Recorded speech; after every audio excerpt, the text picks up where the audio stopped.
welcome to another episode of A San Francisco Conservative, the new podcast series featuring yours truly, Tom Martin. I'm a lifelong journalist. I've produced stories for ABC News, CBS News, CNN. I've even covered the White House for a year for the Nightly Business Report on PBS.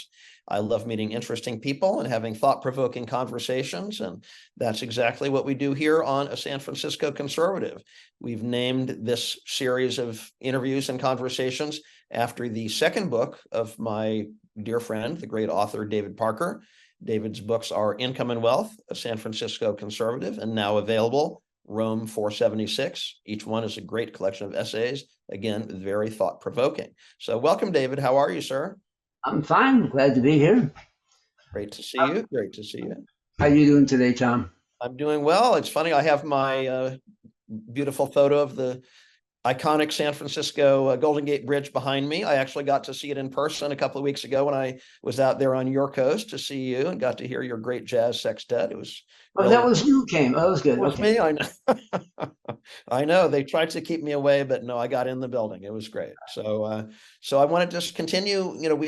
Our last conversation, we talked about your career, again, like, you were joking about 150 years of experience as a teacher, a musician, an entrepreneur, and author, and so much more. And we were starting to talk about education. I'd like to stick with that theme, as they say on the game shows. Let's stick with that category.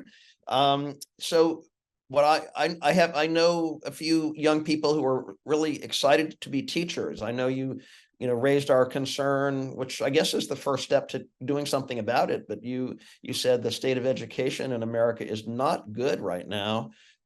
What do you have any advice to young idealistic teachers just entering the profession? Teaching is a profession. There are only a few professions. Acting is a profession, law, medicine, and you can just take whatever job you do professionally is another approach. But it means that as you mature in life, all your life experiences you bring to the job. And only in professions can you really teach the first grade for 40 years and every year do it better. So teaching attracts people not for the money. Because if you're an actor and you prepared for 10 years to play Hamlet and you got a call, we can't pay you. I don't care. I'm going to do that role. Because and teaching's a little bit like that too. Baseball players who were making millions, if they were paid nothing like they were in the 50s, they're riding Greyhound buses to go from team to team. They would go back to the Greyhound buses and get nothing to play. They didn't train their whole life and make it into the major leagues not to play. So, yeah. So California, for example, has very good teachers. Master's degrees in education from Stanford and Berkeley and from the state college system. But what the state superintendent of education and the teachers unions, what they think, and political pressure in California, what they think teachers are supposed to teach is completely wrong. They're into a Howard Zinn 1619 project nonsense. Yeah, well, I apologize for interrupting. That sort of leads into the next question I have for you, because again, maybe it's like putting a soup together or a symphony, the different ingredients. So you have the young idealistic teachers with a passion. They do it even if you didn't pay them. I love how you put that, because I do know a few people like that, and some of them are not making much more than if they were doing it for free, it seems. So I like how you put that. So you were really getting at the next ingredient of that soup or that symphony, which is the curriculum. And I know that you're concerned about the history that's being taught in America's classrooms. And that might include, we're talking about the 1619 project, and that sort of relates to critical race theory that we hear so much about during the political campaigns. What should the curriculum be for students today? I like to give the example of France. In France, they teach the history and culture of France to all students. illegal in France for an employer or a public school to ask a student or a parent or a citizen their race, their religion, their ethnicity, their sexual preference. Illegal. On no documents. It's nobody's business. And in France, there's people, they're a multicultural state. They enjoy, the French are crazy about Mexico, and they love to travel to Africa, where they had colonies and they speak French, but they do not teach the cultures of Mexico or Africa in the schools. If parents want their children to learn that, that's their parents can teach them on the weekend or something, or teach them at home. That's something the parents to do. It's not for the public schools. And America should follow that example. We should be teaching the history and culture of British and American democracy. It's a great phenomenon. The protections that that American and British citizens have, and the long history. There's no country in the world practically that has a history of democracy. And students should feel that would bond all students in the nation. A student in any state is studying the same thing as every other student wherever they meet, here or in the world. They've all had the same education. Then immediately they bond, and then they will develop some love of country. The schools are critical. Right there is the word. The schools are making students critical of our nation. And the 1619 Project is just wrong. Slavery, this nation wasn't built on slavery. Slavery was just a bad thing going on. The Industrial Revolution and the social, political, and economic freedom that the Founding Fathers provided, it lured great and creative people to this country. That built the country, not on the back of slavery. So that's wrong. Yeah, I again, it's one thing to think objectively about education and the revisions we can make and so on very strategically, with the benefit of the students. And then I shouldn't say, well, maybe on the other hand, there's what the politicians are telling us about education. And I know a number of politicians are saying that young children, from white families are coming home saying, "Oh my gosh, I feel so guilty. I'm crying about what our ancestors did to other people." And a lot of politicians are saying we need to address that situation. What are your thoughts about that?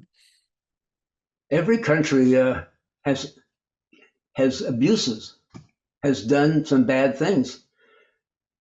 If you line up the abuses in this country compared to the good things we've done, like save the world in World War I and II and tons of other stuff, our abuses are kind of low in relationship to the good things we've done. And every other country in the world is the other way around. What they've done good is small in relation to their abuses. So stop abusing our country, even abusing the Founding Fathers. Frederick Douglass in the 19th century, and a PBS NewsHour essayist who I believe passed away named Clarence Page in the 20th century says, stop, and they're both black, stop abusing the Founding Fathers, because they rose to the occasion when they created the Constitution and when they fought the Revolutionary War. They knew slavery was bad. Even if they owned slaves, they knew it was wrong, and they kept it out of the Constitution. And they wrote a document that's timeless. And so we, if we want to look at the bad things, about this country, why don't we add some of the bad things Martin Luther King did? His wife was not happy with some of his antics. And John F. Kennedy and Robert Kennedy sat at the right hand of Joseph McCarthy, during those hearings. He was his top aide all the way through. We should really be dissing Martin Luther King and dissing Robert and John Kennedy. Let's go all the way, find fault with everybody, and close this country down. Sounds a little extreme to me, but A little extreme, yeah. Well, I'm a San Francisco conservative. yeah, we don't go to you for the conventional. No, you don't want. So, and speaking of our founding fathers, I thought it was interesting what you've told me over recent months about, I think it was Thomas Jefferson's intention for the purpose of school, what school really should be for, and so on. Can you elaborate on that a little bit? Well, there have been articles to take down the Jefferson Memorial, although Jefferson is a person who created public education, which didn't exist anywhere in the world. The man was a genius. He didn't say that the state should provide the education. That never occurred to him. That wouldn't have occurred to anybody. But if a family couldn't afford to send their child to school, the state property taxes would pay for that child. So no child is deprived of an education. That's called public education, not public provision of education. And we have that. Jefferson announced that, I like to say this is the beginning of the Revolutionary War. Says, we're going to create a country with no king or queen, unprecedented, anywhere. Made a lot of people nervous, in fact. And a government so small, you won't see it. You might notice the post office. That's all you're going to see. Amazing. In 1812, there was the British attacked.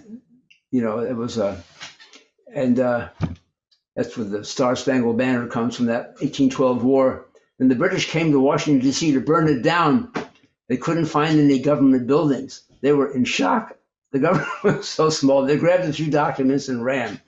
That's my ideal for the government. It should be so small you don't even see it. In session 3 months a year, something like that. Amazing. Yeah. No. And Jefferson said, every person in the nation gets the vote, regardless of your wealth, regardless of your social status. He says, if you don't like that, if you're afraid of that, you're afraid of democracy. You're really afraid of the average citizen. You don't believe he can think for himself. And if you're afraid, leave.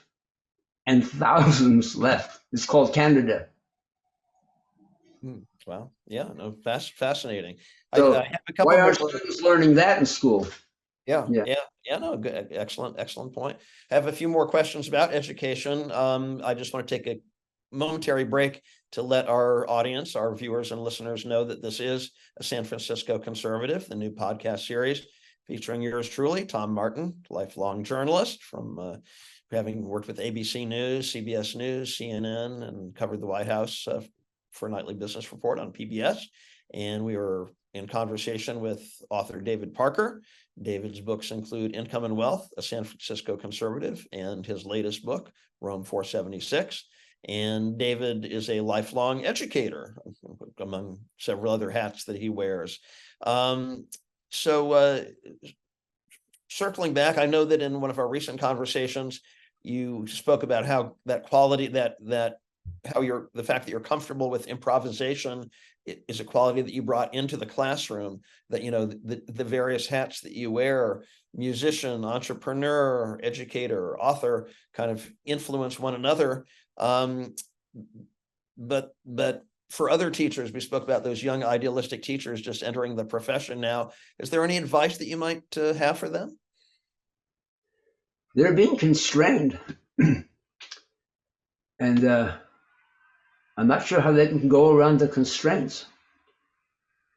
In California, 2 weeks ago, the superintendent of public education announced that no teacher can suspend a student who misbehaves.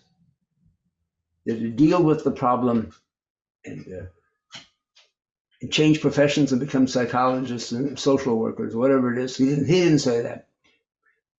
Because if you send a child home, you're not correcting any of his problems.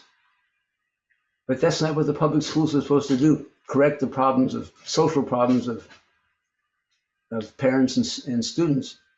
So that's going to, if you're insulted, you have to be sitting in a class and be insulted and then have no authority to send that kid out of the class and send him home, all the students go, oh, we can do this too. You can't have that. You can't have that. He's protecting, because it's true, more minorities get suspended than whites, for example. But that's the way, that's life. That's how, that's life. You can't say it's racism. It's not discriminatory. Yeah, they're calling it racism, but it's not. We've been in the 60s when they started multicultural education for teachers. There was some countering teacher racism, but I don't think that's the case today. Yeah. I haven't met a racist teacher. I don't think that's, or they're so small you don't, or they keep their mouth shut if they are. That's not the problem today. It's not why they get into that profession these days. They're not getting that profession so they can beat up on people. Yeah. No.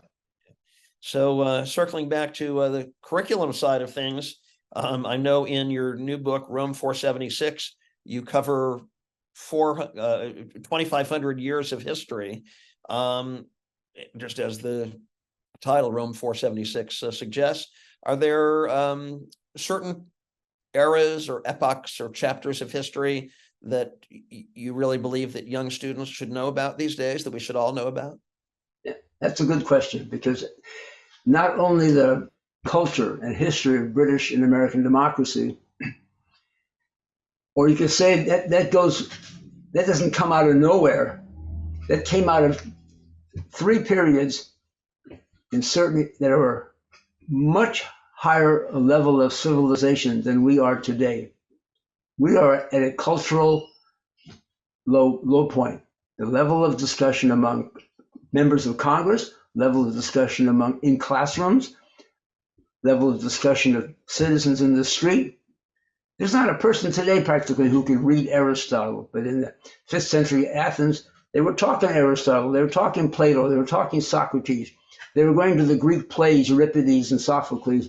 They were discussing that in schools and in the streets. Nobody would even understand them today. And yet, if you read Aristotle, you go, if I didn't say who it was, he sounds like us. He really does. The Greeks, that's why it's so fascinating. And the Romans, the 1st century Rome, Cicero and Tacitus, they sound like us. But the level of discussion is so high. And all the problems we have, they're timeless. It's nothing new and it's nothing special about America. The Greeks had slaves, in fact. They were white, but they were slaves. So you read how they discuss, it gives us insight, and also it takes a little weight off it, because these problems are timeless and you have to solve, and I believe most problems are personal. People who are not succeeding financially or succeeding professionally, it's usually they didn't make enough effort personally. Makes sense. Yeah, and if there's some discrimination, there's always some discrimination. You just have to go around it. Women, half the population are discriminated against, and they figured out how to go around it. Historically, figured out how to go around it. It was interesting. I apologize for interrupting. It was interesting, again, visiting you there in San Francisco for a couple of days. I had some great conversations with a couple of taxi drivers, and one of them said there's an island there right near Alcatraz. I love how you can look out on the bay and see famous Alcatraz prison. But again, just as here in the New York City area, we have Ellis Island. I think some of my ancestors and my wife's ancestors came through Ellis Island from Eastern Europe. But again, they said that a lot of immigrants came through one of the islands there right near San Francisco. And so it was clear that San Francisco, where you are based, they've had waves of immigrants, the Irish, the people from Asia, and so on, right? When Irish first came, they'd walk down the street, and in every window, a poster, Irish need not apply. In the way all minorities in the world have solved their problems is a turn within. until everyone around you realizes, wait a second, they're just as good as us, if not better. In fact, become better than the main population, and then that kind of discrimination ends. In 1948 or some year like that, the Dodgers wanted to win the World Series so bad. It says, you know what? We're gonna bring Jackie Robinson. I don't care. And they were gonna, in fact, we're gonna hire more than Jackie Robinson. And that was it. Because the black people had their own baseball league, and everyone realized it was better than the National League. End of the problem. Yeah. If you're an architect and nobody will hire you, work for a black architect, work for black clients. If you're good, there's always a shortage in any profession of people who are really good. The market will beat a path to your door, and that all these what are these called, fences, or will fall down. You just be a little bit better than the average population, and you can't keep it up. The average population can't keep it up. You can't keep up that prejudice, and when the person you're talking to is better than you, it doesn't hold up. Yeah. That's the end. Respect is the end. Is the cure for racism.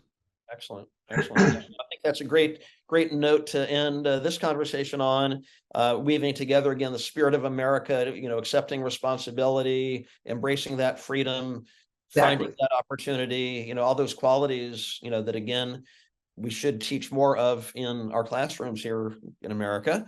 But I want to thank you again. I want to encourage all of you listening and watching to visit David's website. It's davidparkeressays.com. You can find all 3 of his books available for sale there. You can also find them on amazon.com, Income and Wealth, A San Francisco Conservative, and Rome 476. In closing, is there anything you'd like to add, David? You gave me a closing thought. A responsibility. If people want to read a book, they'll learn a lot by reading my books. But if you want another book, you should read Democracy in America, and that should be required reading by Alexis de Tocqueville, 1835. He comes to America and really observes it closely and says, opens up the book with, America, get rid of slavery. You're out of your mind. What are you doing? Because you're on the verge of becoming the greatest nation in the world ever. Just your citizens are so responsible. That's the word you used a second ago. There's nothing like that in Europe. Backwoods of Kentucky, in a log cabin, people are reading the newspaper and discussing foreign affairs. That doesn't exist in any backwoods in Europe, anywhere in the world. You're on your way to becoming a great nation. Responsibility. So that's what school should be. And make American students proud and make them read Democracy in America or something like that makes them proud. Excellent recommendation. Well, again, thank you, David. And I look forward to our next conversation. Thank you. Me too.